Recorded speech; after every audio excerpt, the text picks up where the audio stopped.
All right, get ready to dive deep into personal finance today. We're tackling your introduction to personal finance materials head on, so think of this as a crash course before that big class. It's fascinating stuff, and we're going beyond just definitions here. Definitely. This intro material covers budgeting, credit, savings, investing, even insurance and taxes. But how does it all connect? That's what makes this so cool. We're going to see the big picture, how each piece relates to the others. It's like building a financial dream house. Okay, I like that analogy. So Yeah. if we're building a financial dream house, where do we even start? What's the foundation? Well, you always got to start with a strong foundation, right? And in personal finance, that's budgeting. Budgeting. I hear that word thrown around a lot. Right. And it might sound kind of boring, but trust me, it's crucial. Think of it as the blueprint for your money. So more than just tracking where my money goes each month. Exactly. It's about making a plan so your money goes to the right places. Like imagine you're building that dream house and you just start throwing materials around without a plan. Total chaos. That's what happens with your finances if you don't have a budget. A budget helps you prioritize your spending, make sure you're not spending more than you earn, and actually achieve those financial goals you've been dreaming of. Goals, that's the key. Okay, budgeting is the blueprint. What are some tools we can use to build that blueprint? Oh, there are tons of budgeting apps and software programs out there. Even some cool features built into online banking these days. That's convenient. Right. But hey, if you're more old school, like me, a simple spreadsheet does wonders. Spreadsheets never go out of style. Yeah. Okay, so we've got our blueprint, our tools. What's next? Think of your credit score as like the building permit for this financial dream house. It's a measure of your financial trustworthiness. Oh, credit scores, those mysterious numbers that lenders seem to care so much about. They do, and for good reason. Yeah. A good credit score unlocks better interest rates on loans, could even make you eligible for certain jobs. Wait, jobs look at credit scores. Sometimes it shows how responsible you are with money. That makes sense. Yeah. So how do we get a good credit score? What does it take? Think of it like building a good reputation. You pay your bills on time, you don't max out your credit cards. Show them you're responsible, basically. Exactly. Keep that credit utilization low. Lenders like to see that. Okay, budget is the blueprint. Credit score is the permit. Mm-hmm. Are we ready to start laying down some bricks? We are. Savings are like the bricks and mortar of our financial house. Savings? I feel like that's where a lot of people struggle, myself included. Yeah, it can be tough, but it's so important. This is where you start building towards those short-term goals, like that emergency fund we talked about Oh, earlier. right, the emergency fund, like a safety net. Exactly. You know, for unexpected car repairs, surprise medical bills, things life throws your way. I definitely need to work on that. Mhm. But what about those long-term dreams, like retirement? Is that where investing comes in? You got it. Investing is like adding those beautiful windows and landscaping to our dream house.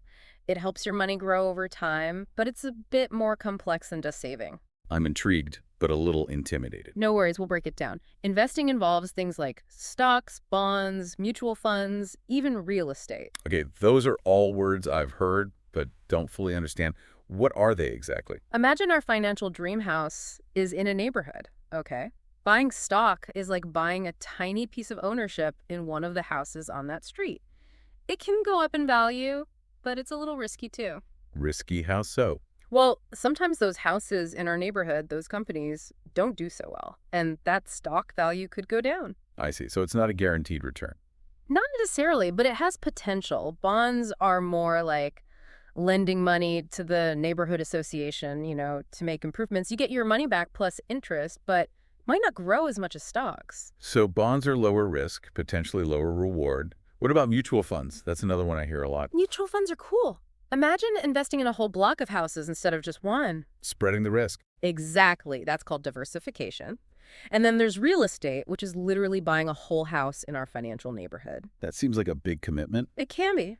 Requires a larger upfront investment. Plus, you've got to deal with all that homeowner stuff. So many options. Mhm. How do we know which one is right for us? That's where understanding your risk tolerance comes in. What kind of neighborhood makes you feel most comfortable? I like that analogy. Makes it much easier to grasp. Right. Someone nearing retirement might want that quiet, established area. Someone younger, starting out, might be okay with a bit more risk, a more up-and-coming neighborhood. Makes sense. Okay, we've laid the foundation, got our permits, built the structure, even added some landscaping. What else does our financial dream house need? No dream house is complete without a good insurance policy. Insurance. Why is that so important for our financial house? It's like having a security system, A&D, a backup generator. Think of it as protection against those unexpected financial storms. Storms. Sudden illness, car accidents, natural disasters, things that can really hit you financially. Insurance helps soften the blow. So we're not just building a house, we're protecting it too. Exactly. And remember, this is just the beginning.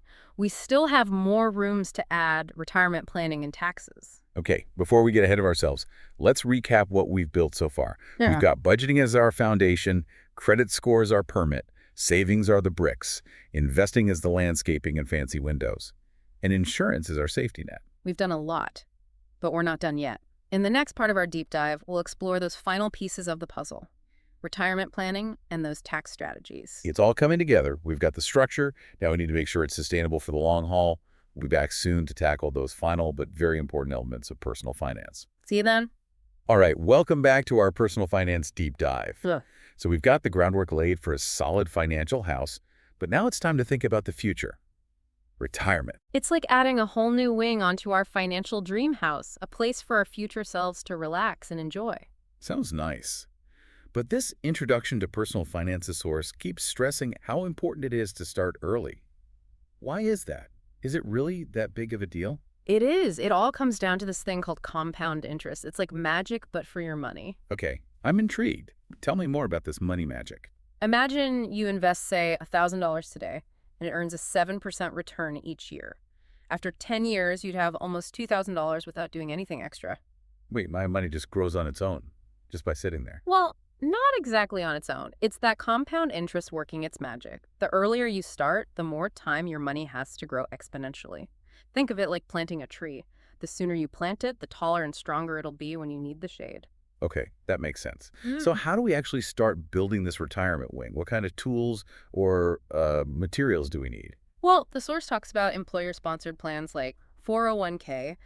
These are like built-in savings programs where you contribute pre-tax dollars, and sometimes your employer even matches a portion of your contributions. So it's like free money.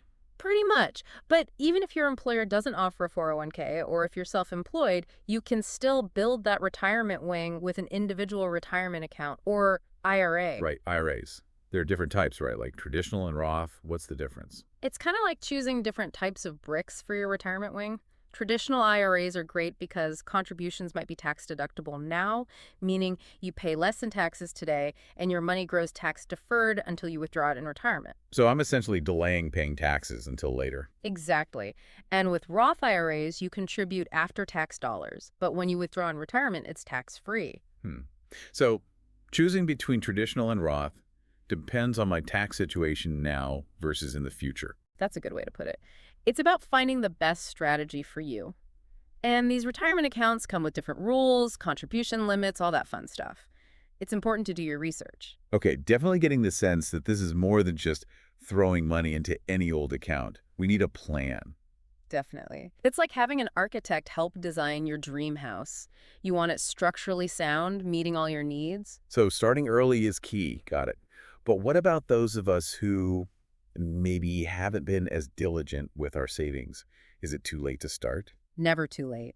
Even small, consistent contributions add up over time, thanks to that magical compound interest. So consistency is key. Exactly. Think of it like building a muscle. You don't get ripped overnight. It takes regular workouts. Same with retirement savings. All right, our retirement wing is framed out. We're starting to see how compound interest can help it grow. Yeah. But let's be honest, there's one more room we need to add to our financial dream house, and it's not exactly the most exciting one: taxes. Ugh, taxes. Not the most glamorous, but definitely essential. Think of them like the plumbing and electrical wiring. They're necessary for everything to function properly. All right, fair enough. Where do we even begin with understanding taxes? This source mentions filing status, deductions, credits. What are those all about? Well, your filing status is basically how you file your taxes based on your marital status, dependents, that kind of thing. Like deciding if you need a single-family house or a multifamily dwelling. Makes sense. And deductions and credits. Think of these as ways to lower your tax bill. Deductions are expenses you subtract from your income, reducing your taxable amount, like getting a discount on building materials. I like discounts. Yeah. And credits are like rebates. Exactly. They directly reduce your tax liability dollar for dollar. Knowing these can help you optimize your tax situation, potentially save a lot of money. So it's not just about paying taxes, it's about being smart about it. That's the idea. And the source talks about different types of taxes too, like income tax and property tax. Right, those sound familiar. Can you connect those to our dream house analogy? Sure, income tax is like paying a fee based on the income you earn from your job, like a property management fee. Property tax is based on the value of your house itself. So the fancier your dream house, the higher the property tax might be. Makes sense. So being aware of these different taxes and factoring them into our plan is crucial. Absolutely. Oh, and the source also touches on the benefits of using tax-advantaged accounts, like those retirement accounts we talked about. So it's like a bonus for building that retirement wing. You got it. These accounts offer tax benefits that can really help you save and invest more effectively. Wow, this segment has been packed with information. From building our retirement wing to understanding taxes, our financial dream house is really taking shape. And remember, compound interest is working its magic in the background, helping that dream house grow in value. Right. We're well on our way to a solid, secure financial future. All right, let's pause for a moment and give our listeners a chance to catch up. What insights have resonated with you the most so far? What stood out? And as you think about your own financial journey, what questions or challenges come to mind? We'll be back in a flash to wrap up this deep dive into personal finance. Welcome back. It feels like we've been on quite a journey building this financial dream house together. I'm really impressed with how quickly you've grasped these concepts. Asking all the right questions is what makes these deep dives so fun. Well, you've been an amazing guide. When I first started thinking about personal finance, honestly, it felt kind of overwhelming, like this giant puzzle. But you've helped me break it down step by step. Exactly. Personal finance doesn't have to be some big, scary thing. It's about taking it one piece at a time, building that solid foundation, making smart decisions as we go. Yeah, this introduction to personal finance's source has been like a roadmap for us. We started with that budgeting blueprint, got our credit score permits, laid down those savings bricks. Woo! And don't forget the fancy investing landscaping. Plus, we made sure it's all protected with insurance and that the essential systems are in place in our taxes. It really is amazing seeing how all these pieces fit together.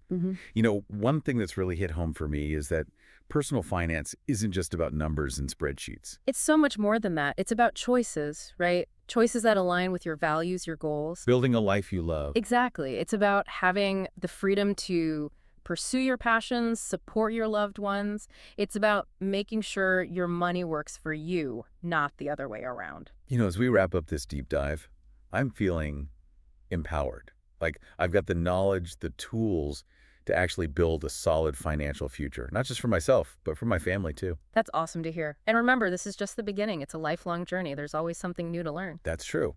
But it doesn't feel so daunting anymore. And we don't have to figure it all out alone, right?